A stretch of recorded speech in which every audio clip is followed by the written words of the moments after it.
Joining us.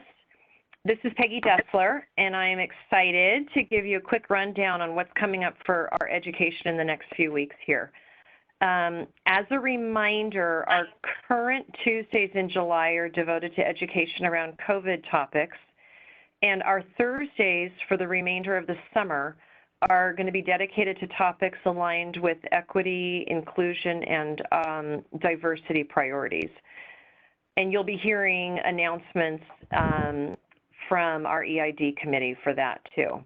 Next Tuesday, a panel of presenters, 9 of them, if you can believe that, to be exact, including the organizers Roman Kaunaki, Gail Goldblatt, and Gretchen Mello, will be sharing advice on how to manage difficult patient interactions in a presentation titled Responding to Patient Documentation Requests in the Time of COVID. And then the following week, on July 21st, we will have a sobering update on IPV and child abuse by members of our IPV awareness team, Casey Brown, Aretha Hampton, and Katrina Rappa. And then, as part of an EID CME series, I am so excited to announce that Dr. Anthony Eiton will be presenting on Thursday, July 16th. Dr. Eiton is a lecturer of health policy and management at UC Berkeley's School of Public Health. He's also a senior vice president for healthy communities at the California Endowment, and he will be sharing on health disparities and systemic racism. He also happens to be on the board for the Kaiser Medical School. So please set your calendars for his visit. And again, that's Thursday, July 16th over the lunch hour. Okay, today, I am so delighted that our very own Ashley McClure is here to present our opportunity for practicing meaningful, heroic medicine, COVID, climate, and safe elections. How's that? Dr. McClure is a Seattle native trained in internal medicine at the University of Washington. She's been with TPMG since 2016 and works in the Department of Adult and Family Medicine in Oakland. She is passionate about today's topic. Since her climate awakening, which she's going to share with us, she's been organizing within and beyond TPMG to activate colleagues to use their uniquely trusted voices to advocate for policy-level climate solutions in order to protect health of the global community. She welcomes your reaching out if you're inspired to link arms in advocacy. And as a mom, I personally am so grateful, Ashley, for what you're doing to make the world a safer place for my kids and their children, and yours too. So anyhow, Ashley, thank you for joining us, and please take it away. Thank you.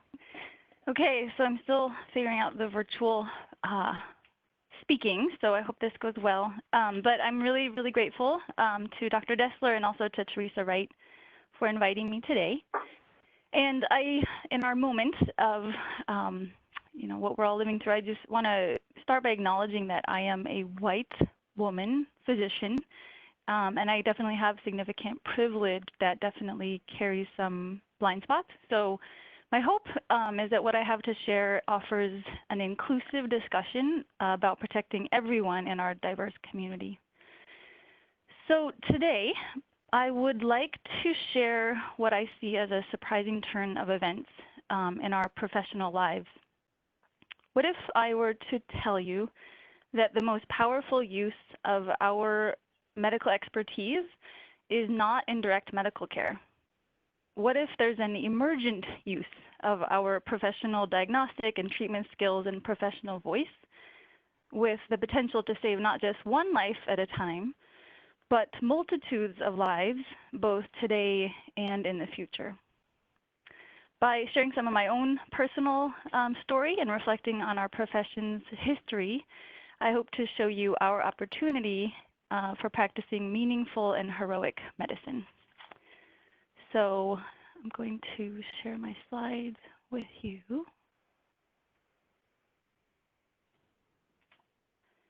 Okay, are we all together? Teresa, can you see the slides? Yes. Okay, Yes. thank you. Great. Okay, so I chose to become a physician with the intention to promote health and heal illness. And after practicing primary care for 7 years, I went on maternity leave. And my unexpected climate awakening came at the end of my maternity leave in November of 2018. So during one of my baby daughter's early fall naps, when I should have been sleeping, I watched the documentary, The Inconvenient Truth sequel. And with the wide open heart of being a new mother, I watched Al Gore recount the scientific consensus on the accelerating global warming and ecological collapse that we are collectively careening towards. Becoming a mother somehow gave me the courage to face the reality of our climate crisis. So with climate grief and concern for my daughters and indeed all children's future smoldering in my heart, my climate call to action was lit by the infamous Camp Fire, which, as you know, was the deadliest and most destructive wildfire in California history. In fact, it was the most deadly fire in fact, and then also perhaps in metaphor, which destroyed Paradise, California. For the 13 days preceding the day before Thanksgiving rains, we in the Bay Area were enveloped by the smoke plume from the north. The smoky air made carcinogenic and atherogenic with fine particulate matter. I became a compulsive air quality index checker, monitoring our local levels, but also wandering the globe's air quality maps and realizing that in India and in China, their air pollution levels are always this bad from the dirty coal-fired power plants and internal combustion transportation fleets whose greenhouse gas emissions are also fueling the climate crisis. So with my 5-month-old daughter on my hip and being tethered to our indoor air purifier, all I could think about day and night was that if we keep warming this precious planet by burning dirty fossil fuels, coal, oil, and gas, then we in the Bay Area were living a nightmare preview of what our children's future will become.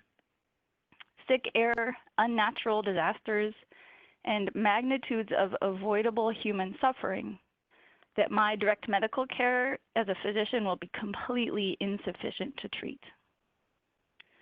So with a life's work promised to first do no harm, and a tiny vulnerable human in my arms with this preview of a sick future that business as usual, dirty energy will provide, the cognitive dissonance was deafening.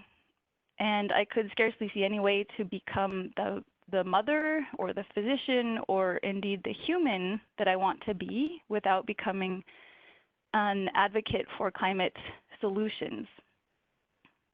Taking stock of my tools, my skills, I asked myself, what do I, as an internal medicine primary care physician with the Permanente Medical Group, what do I have to offer in advancing the climate solutions movement? And we can all appreciate that for many reasons, being a physician has a special role in society. So in exchange for our dedication and pledges of beneficence and non-maleficence, we are given a profound privilege of social trust. And our privileges as physicians and nurses also give us 3 unique contributions to strengthen humanity's efforts in solving the climate crisis. So the first of our contributions is that we understand and respect science.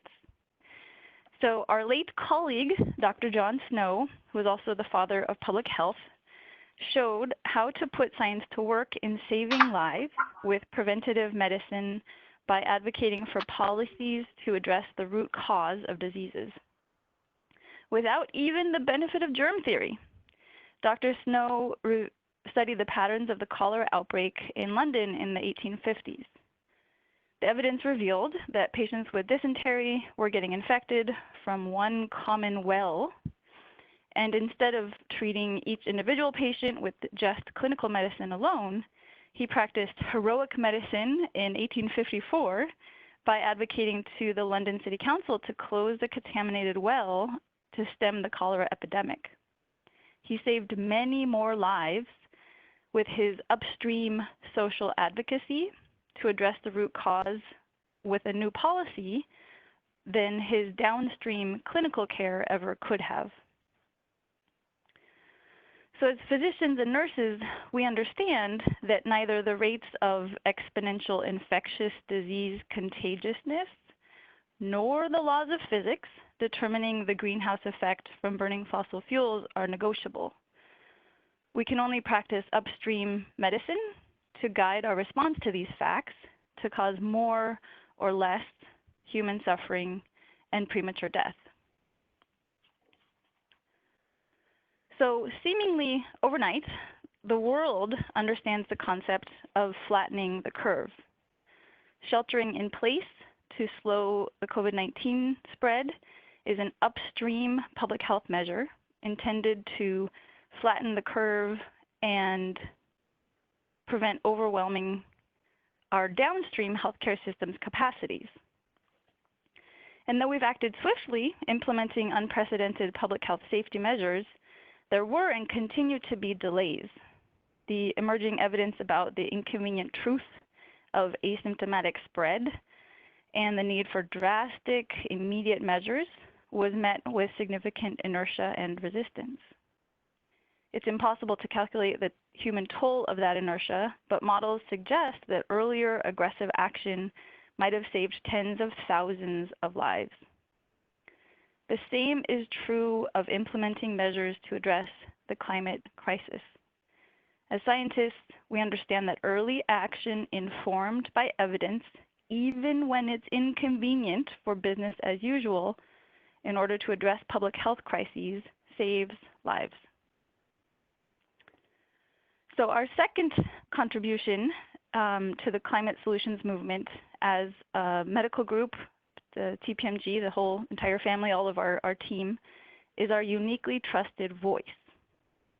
This is our climate advocacy superpower, and I mean that.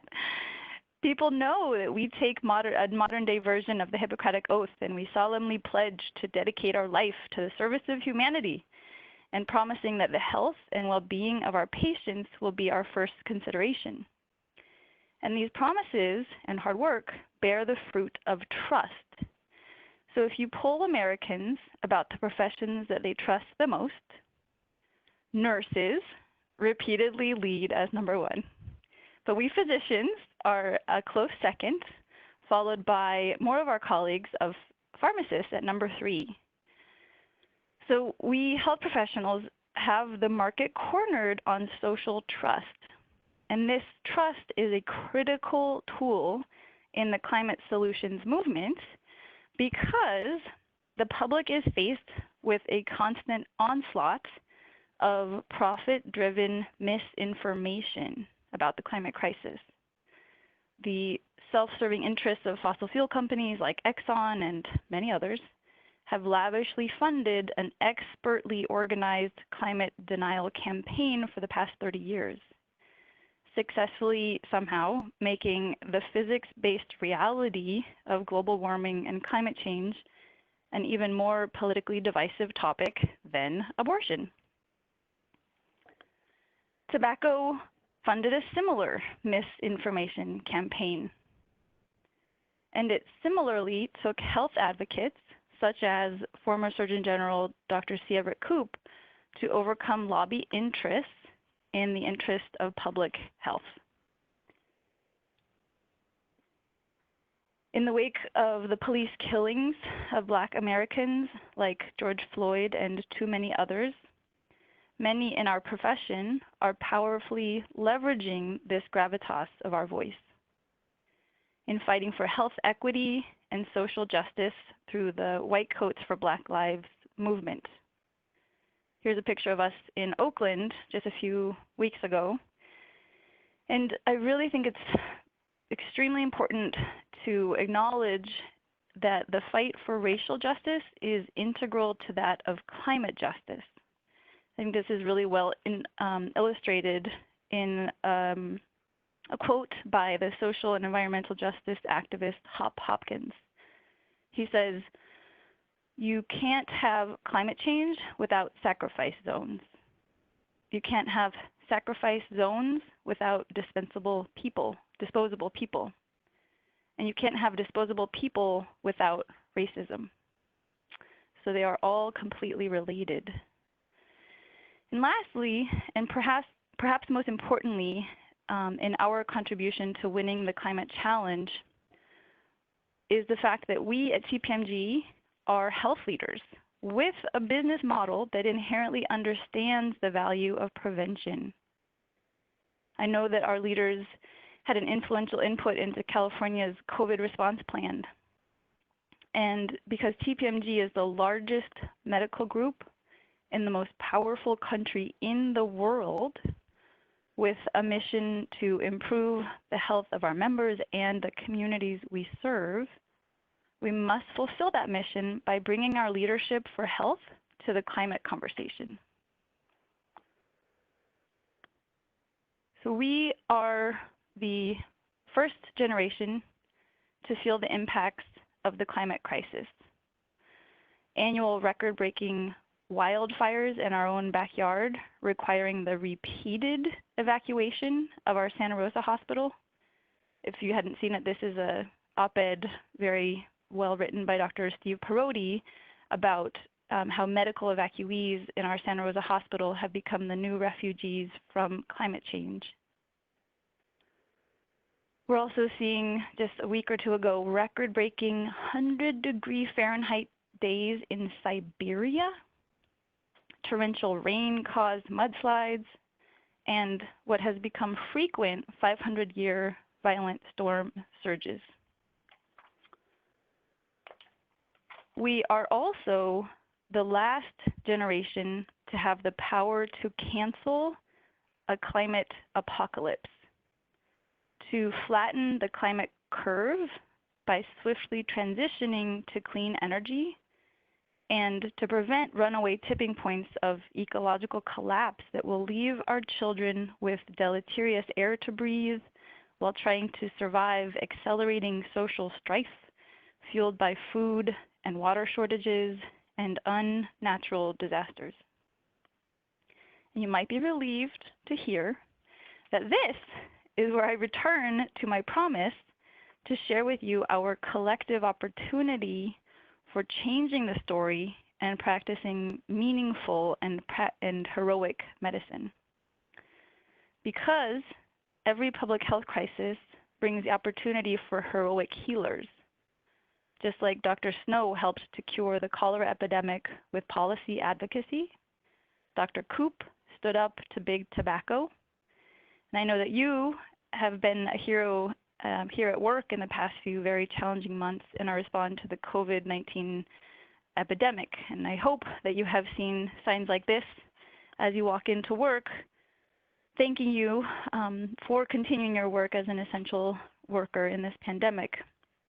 But I have challenging news, which is that even in light of COVID-19, global warming poses a threat to humanity on a different scale. It threatens the livability of our entire planet for human beings forever.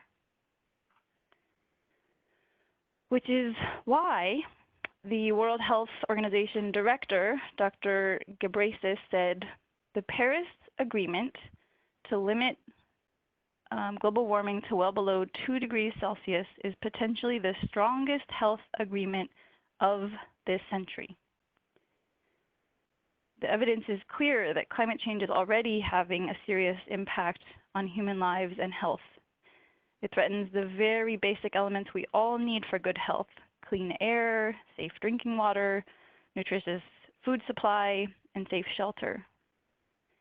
And climate change will undermine decades of progress in global health. We can't afford to delay action any further.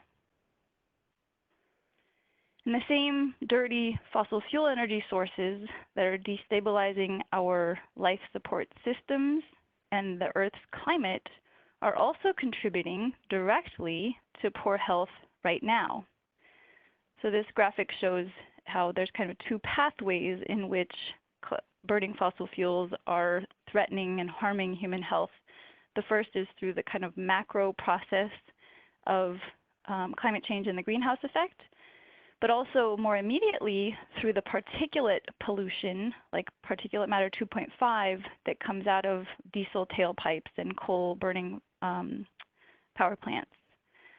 So fossil fuel-related air pollution kills an estimated 7 million people each year.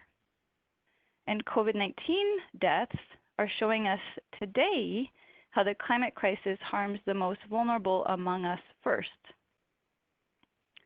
There's a study out of Harvard a couple of months ago that found long-term exposure to even slightly higher levels of fine particulate matter air pollution, like PM 2.5, again coming out of the tailpipes of internal combustion trucks and cars, oil refineries, that slightly higher exposure to that over time is associated with an 8% increased risk of COVID-19 death in the United States. And this is part of why the age-adjusted COVID-19 death rate for Black Americans is 3.6 times that of white Americans. And it is 2.5 times the rate of white Americans for Latinx Americans. So this is why many describe the COVID pandemic like an X-ray of society, exposing the deep fractures along socioeconomic and racially filtered social determinants of health. Locally worse air pollution patterns are unfairly increasing COVID-19 related mortality risk for certain populations. These are sometimes called frontline communities who have the misfortune of breathing in more particulate matter and other toxins because of living beside freeways or heavy industry like the Chevron refinery in Richmond or the Port of Oakland right here to our west. This hits home for us here in California because we routinely rank 50 out of 50 for air pollution in the United States. And interestingly, the reverse kind of risk was shown out of a study from Yale that looked at how COVID risk actually decreased when the air quality was better in China. So they found that China's countrywide ban on traffic mobility in February and March greatly limited automobile emissions and sharply reduced the country's often severe air pollution. The improved air quality, in turn, prevented thousands of pollution-related deaths. As of early last month, almost 3 times more premature deaths were avoided by cleaner air in China, 12,000 is what they found, versus lives lost from the pandemic, which was about 4,600. So this shocking data reveals the profound health co-benefits that the clean energy transition needed to solve the climate crisis will offer. Not only will we protect health in the long run, but we will improve our health immediately, and that will protect the most vulnerable among us first, those frontline communities. So a quote from Dr. Nera, who's a public health director at the World Health Organization. She said, "The true cost of climate change is felt in our hospitals and in our lungs. The health burden of polluting energy sources like coal, oil, and gas is now so high that moving to cleaner and more sustainable choices for energy supply, transport, food systems that effectively pays for itself when health is taken into account. Climate change mitigation is an opportunity, not a cost. So this brings me back to our collective time-sensitive opportunity for practicing heroic medicine. Because of the gravity of the climate crisis and our professional responsibility, we have an opportunity to safeguard health, and that requires that we leverage our uniquely trusted voices and special social influence to raise awareness, public awareness, that climate solutions are health solutions in order to catalyze the social support for implementing those. So no other professionals can play this role other than us as a medical community. Nobody else can do this in determining the outcome of the climate story.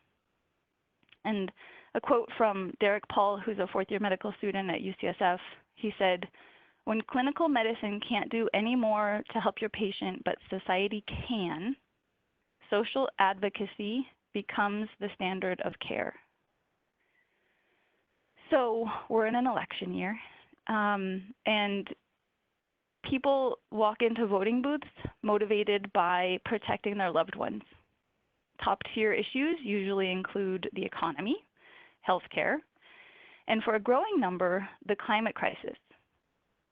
And safeguarding public health requires that solving climate is the top issue for everyone this November. As nurses and physicians, we are expert at motivating behavior change, and that includes translating science into messages with personal resonance. For the climate crisis, that kind of translation sounds like helping the public understand that the climate crisis means worse asthma for our children. It means more heart attacks and strokes for our parents. It means well-founded climate anxiety for everyone.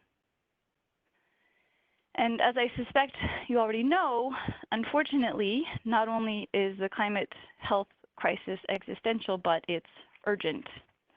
So this month, one of the world's foremost energy experts, Dr. Fatih Birol, he's executive director of the International Energy Agency, he warned that the world has only 6 months in which to change the course of the climate crisis. We have to prevent a post-lockdown rebound in greenhouse gas emissions in order to, stave off climate catastrophe. We're in this window of opportunity that we are never going to have again. So there are solutions being put forth, and leading organizations, even leading governments like our own, are looking for ways to build back better with proposals to boost economic recovery and create millions of green jobs while putting emissions into structural decline, making energy systems cleaner and more resilient with our response to the COVID crisis. And we can also use this crisis as an opportunity for health co-benefits.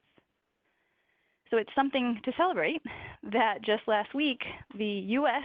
House Select Committee on the Climate Crisis released their Congressional Action Plan for a clean energy economy and healthy, resilient, and just America.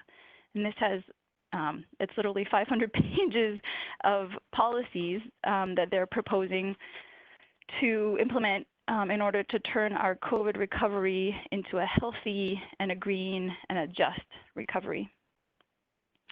And in May, heeding that call from the medical student for social advocacy as a standard of care, and realizing the opportunity to invest in public health through our COVID response, hundreds of organizations representing millions of health professionals from across the world wrote to the G20 nation leaders calling for a healthy recovery. And the very simple ask in that letter was that chief medical officers and chief scientific advisors be directly involved in the production of all economic stimulus packages, and that they report on both the short and long-term public health repercussions that these will have. Doing so will inevitably reveal the health imperative of using our COVID recovery plans to kickstart the clean energy transition that we desperately need to address the climate crisis. And luckily, current polls show that the American public supports this. In poll after poll, the results are clear that climate change is one of the most important issues of this year's presidential election. A recent poll revealed that climate is the clear #2 issue, second only to healthcare for many Democrats. But among all voters, the warming planet is now one of the most salient issues in American politics. And what we as health leaders can and must do to further strengthen this growing public support across the proverbial aisle into landslide levels of concern is add our trusted voices to the climate movement by framing the climate crisis as the health crisis that it is. Because communication research reliably shows that across varied audience segments, from red to blue and purple in between, if we frame climate as a public health issue rather than just an environmental one, that is the most likely messaging frame to elicit emotional reactions consistent with support for climate change mitigation and adaptation solutions. So this is why our trusted voices are so critical to building the social will for acting on climate with the necessary urgency. In order for voters to be able to democratically express these growing levels of concern for climate action, we must have a free and fair election this November, arguably the most important election in history. So no matter the party affiliation of elected leaders, our collective fate and that of our children requires that every elected official respect science and thus makes climate solutions the top priority in order to prevent runaway climate collapse from stealing the safety of our children's future. So this brings me to our first opportunity for practicing heroic medicine, and that is advocating for a free and fair democratic process by using our voice to demand safe elections for everyone this November.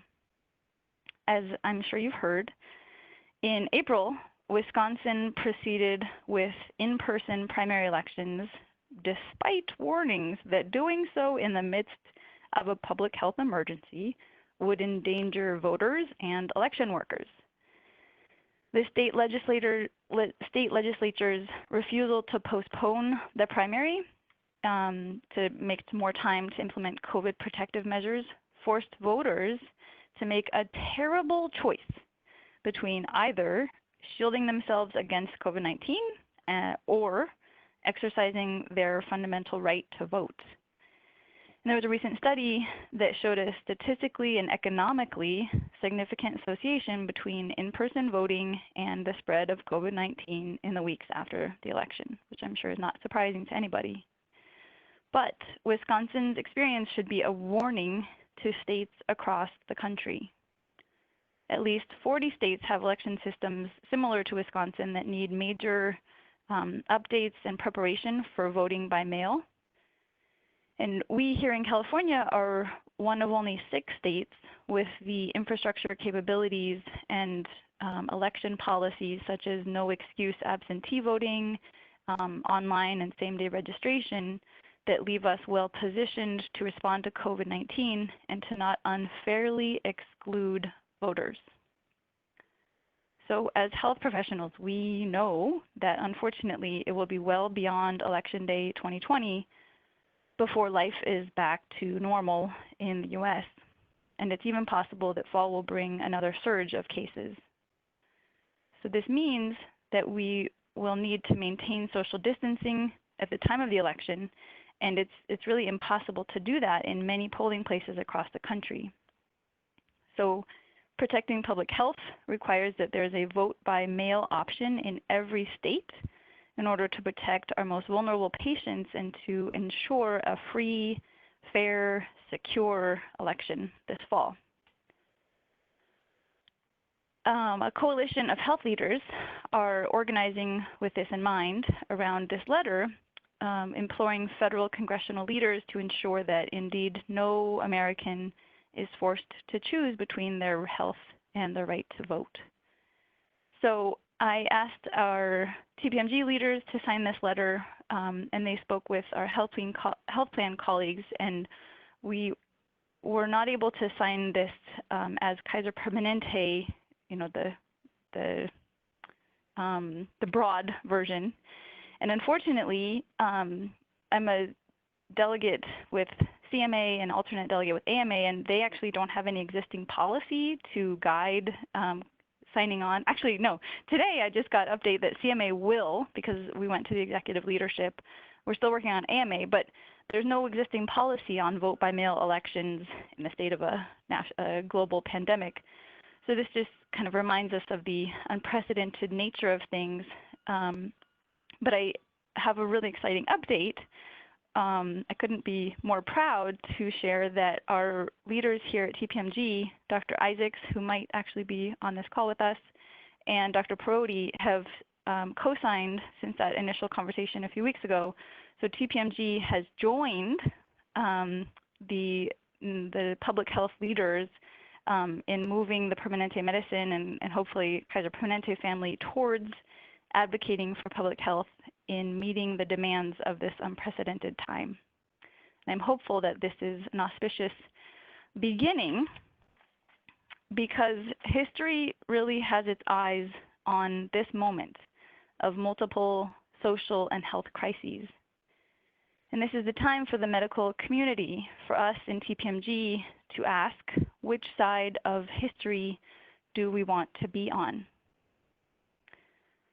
If Dr. Snow or Dr. Koop were practicing today, I know they would be aligned with Dr. Ghebreyesus in advocating for climate solutions and meeting the Paris climate agreements in order to safeguard health. And speaking to the power of social and environmental determinants like climate change, our state Surgeon General, Dr. Nadine Burke-Harris, says, I believe fundamentally that social determinants of health are to the 21st century what infectious disease was to the 20th century. So unfortunately, infectious disease is still plaguing us, but we also have social determinants to address. So when we look back on this decade, which is the climate fork in the road, in terms of our planet's habitability, do we want to be able to say that we as a medical community actively advocated for healthy and fair democratic process in the most important climate election ever? Do we want to be able to say honestly that we as physicians and nurses in the largest medical group in the country did everything that we could advocating for climate solutions to protect the safety of our children when the time for meaningful action still existed? Or are we too busy with other things? So we have an opportunity to, I'm going to start. Can you see me again? Okay. We have an opportunity to practice heroic medicine. We can improve health today and tomorrow by collectively leveraging our trusted voice to catalyze a collective awakening to the climate health emergency. We can help foster support in voters for the solutions that will safeguard health. And I'm going to close for this afternoon with an excerpt that I've slightly adapted for our role as health professionals. And this is from a book that I highly recommend called Facing the Climate Emergency by Margaret Klein Solomon. And she says, this heroic path is not going to be easy. It is going to be the opposite of easy. But acknowledging the truth of our climate and ecological emergency, grieving the past and the future that has been lost, and taking the heroic path of the health climate advocate will make you confident and strong. It will give you a mission and purpose beyond anything you have experienced before. It will allow you to, at long last, heal your pain and feel genuinely good about yourself. It will help connect you to your fellow physicians and nurses, and it will help connect you to all life. It will give you real, meaningful hope because it is based on your real and incredible potential to affect change. Most importantly, it will help give humanity a better chance of canceling the apocalypse and protecting itself and the living world. So, I'm going to close for today by sincerely inviting you to join me in this journey, and I have some action steps. So, the first is joining me in signing a pledge of support that I will put in the chat shortly. And this pledge of support is urging Permanente Medicine, which is a coalition of all 8 Permanente medical groups, urging them to make a policy statement on Permanente action, calling for safe elections, and making safe vote-by-mail elections a key advocacy issue for Permanente Medicine's lobbyists, and doing so by this August. So if you're not familiar with Permanente Action, that's kind of our lobby coalition is how I think about it for Permanente. Secondly, I invite you to join our Permanente Physicians for Equitable Climate Action team, and that way you'll get updates on our advocacy work and opportunities to be involved. Third, so we all have institutional memberships to both CMA and, thanks to Dr. Perotti, AMA. And I'm still finding my way around AMA, but within CMA, I would really warmly welcome you joining our Google group, and you can find it at this address here, in order to move forward on advocacy within our organized medicine arena of CMA. And then lastly, if you want to join a health professional group that is advocating for climate solutions to protect health outside of CPMG, I invite you to visit climatehealthnow.org in order to learn more. So I'm going to put this pledge of support in the chat, and I would love to have a conversation with anybody who has questions or comments.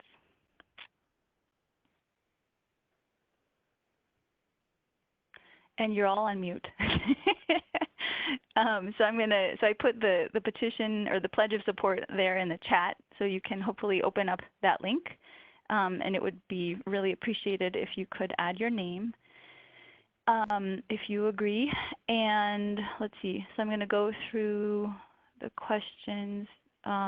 Mary and Peggy, I would love you to help me find the important questions to address if you could. Oh, there's none.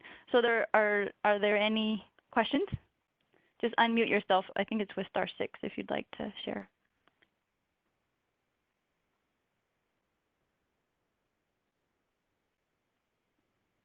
I can't hear anybody. Peggy? Ashley, it's Peggy. Yeah. Thank you so much. That was wonderful and inspiring. I'm wondering if you could post these things for the audience that was present today, but also perhaps for more posterity on Teams. I just wonder if that might be a place that we would visit more later. Yeah, totally. On the team's list that I have, or did you have another one in mind? Maybe, Teresa, we could see if there's a collective one for CME. But if there's another one that would be more appropriate, I just think teams might be better for us to access, but that's just a thought. Thanks, Ashley. Yeah, and I did put the 4 action steps in the calendar invite, the notes section, so you can also access it there. But I can put a link to the slides also if that's interesting.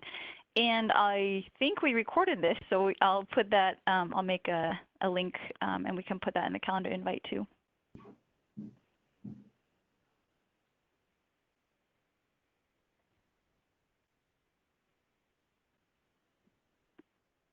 Great. So no questions?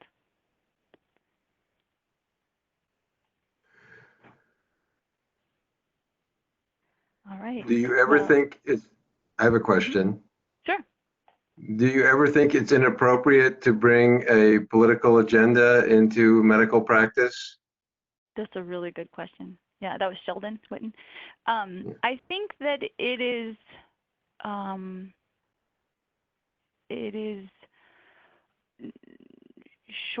I think it is false to imagine that health is not political. So anything that relates, the health of the people who live in Richmond beside the coal processing terminal and the Chevron refinery and a Superfund site, that is political. How it was decided that anybody can live near those. There's also, like there's a bill right now in the California legislature that is trying to create setbacks of around a half mile between where people live and go to school and oil extraction in California. And so protecting the health of those people who are disadvantaged and vulnerable is political, because the forces that want to have that heavy industry beside where people live and work, that profit motive has to be addressed through political advocacy.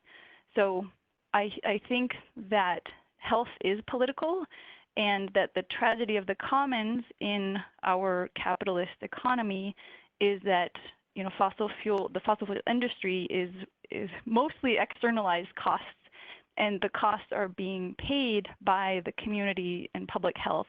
And that's why we have to stand up as, fiduciaries is often a term that's just associated with investors. But fiduciary actually means something greater than finances, and it means, acting in the best interest of another. And I see us as the fiduciaries of public health, where we stand up against profit in the interest of people and public health. And nobody else is going to do that other than us. What if someone were to say it's important for public health that we elect Democrats, so physicians should advocate for Democrats? I don't care what color someone is in terms of red, blue, purple, if they respect science. So to me, it's not political. It's been politicized, as most things have. But to me, it's about respecting science. There's also there's COVID deniers right now. And so whatever policy, whatever party you are a member of, I think the most important thing is that physicians and nurses and the entire medical community supports elected officials who respect science. And I think that'll get us where we need to go. Okay. I'm sorry to keep asking this, but what if someone were to say they believe that abortion was a public health emergency and physicians should advocate to outlaw abortions? Would you think that was a appropriate use of medical advocacy? No, and I think to me, the distinction, there's many, but what first comes to mind is the distinction is nobody gets to decide the quality of the air they breathe. and how that air makes them sicker or not, but people get to determine what they do with their own personal health. So to me, that's the distinction, is we're talking, climate change, I didn't say this, but I meant to, is climate change is the most powerful social determinant of health our species will ever see. And the determinants of health that are in our environment, that are the air we breathe, that are where we live, those are things that individuals can't choose. And I think that's where the medical community voice has to be very strong in advocating to protect the most vulnerable.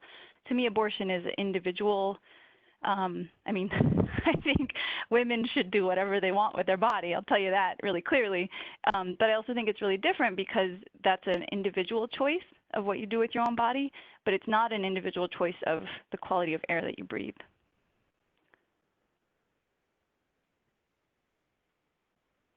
But that's a hard one. Do you have any other hard balls you want to show me? Happy to engage. Ashley? Yes. So I'm Barry Camille. I'm a psychologist in Richmond Psychiatry Department. I'm not a physician. Mm-hmm. But I just want to thank you. You would fit in perfectly in our department where we've been having these conversations. You've placed yourself at the epicenter of the intersection between racism, climate degradation, as you said, capitalism, democracy, and you're, to me, exhibiting the kind of visionary leadership that Dr. Snow did, who you cited, and it can take time for people to catch up with those taking leadership roles. I just want to thank you and applaud you for speaking so much truth in such a short period of time and providing avenues for action steps for us to take to try to save our planet and our country and all our patients with a really broad visionary scope. I can't thank you enough for exhibiting such visionary leadership. Thank you. That means a lot to me. This is the most important conversation I think any of us can be having. So the stakes are high, and I think the medical community, we're trusted, but we're also so slow to meet new challenges in some ways. And I just really hope we see the opportunity to change the course. So that means a ton to me, and I really appreciate it. And I think we're such a critical part of changing the course in order to protect the future. So thank you. I hope we can work together.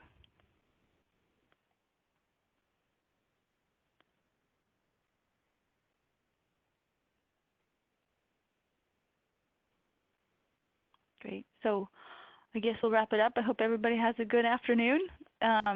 Please do be in touch, and I will share the recording, and those action links are in the calendar invite. So please add your name and do link arms. We need to work together. This is definitely a team sport. So finding people that you can ally with is, I think, the only way to keep moving forward. So thank you.